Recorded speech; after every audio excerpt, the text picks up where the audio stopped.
Okay, where was I? Height, right?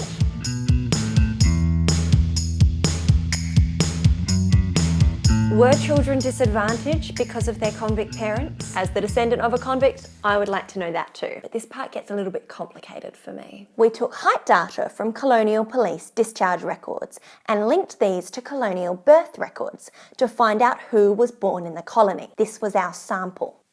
To find out which ones were the children of convicts, we cross-referenced names on the birth register to the names on the convict permission to marry register. To test the different variables that might have had an effect on height, we need to use Z-scores. Z-scores? A Z-score is a number that tells you how your height compares to the overall group. A Z-score is measured in standard deviations, how close to the mean or average a point of data is. The bulk of the data in a Gaussian curve lies within one standard deviation of the mean. A higher positive Z-score means you're more likely to be taller than the mean. A lower negative Z-score means you're more likely to be shorter. When calculating Z-scores, we control for age and sex. So we're comparing like with like. So if someone has a high Z-score, it means they're tall? Not someone.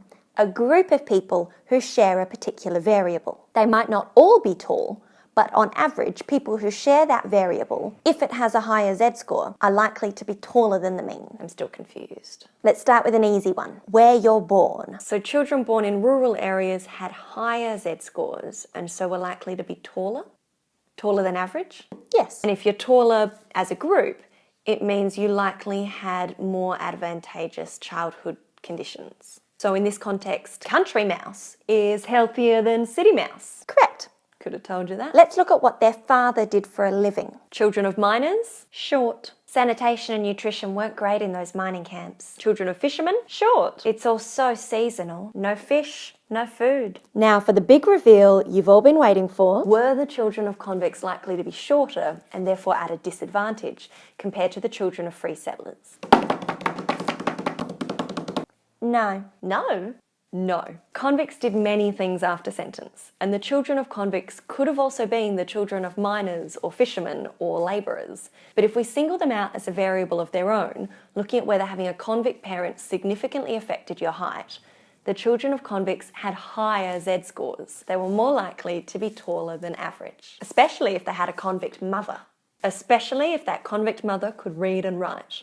Children of convicts were also no more likely to be convicted of multiple offences than the children of free settlers. They weren't more criminal. You weren't more likely to be at a disadvantage if your parent was a convict. Yes! But that doesn't make any sense. They're convicts. Well, one explanation for this is, remember that female convicts' reproduction was restricted by the state? You were punished if you had an illegitimate child and it was taken away from you. So obviously you tried not to do it, and you could only marry when the government said you could. This meant that by the time convict women did marry and start to raise families, they generally had less childbearing years ahead of them. This resulted in smaller families compared with free settler women. Back in those days, a smaller family meant more food and stability for each child. What an unexpected benefit. Well, no, listen here. Transported convicts had to say goodbye, likely forever, to their family, their friends, their entire way of life. They travelled to an unknown place on the other side of the world where everything you did was controlled, the work was so hard, and the punishment, floggings, chain gangs, the dreaded solitary confinement. There is so much that is unquantifiable about the convict experience. And this is just one interpretation of the data. And like any test, there are limitations. Remember that gender ratio? Skills get the girls. Convict fathers like my ancestor were already on the more successful end of the spectrum. I mean, he was a cabinet maker, which would have already put him at an advantage. But he was Irish, and only 10% of Irish men ended up marrying. So in that way, I guess he was pushing against the trend. Some of his experiences do fit with the wider data. He never reoffended after sentence, for one. The recidivism rate in Australia today is,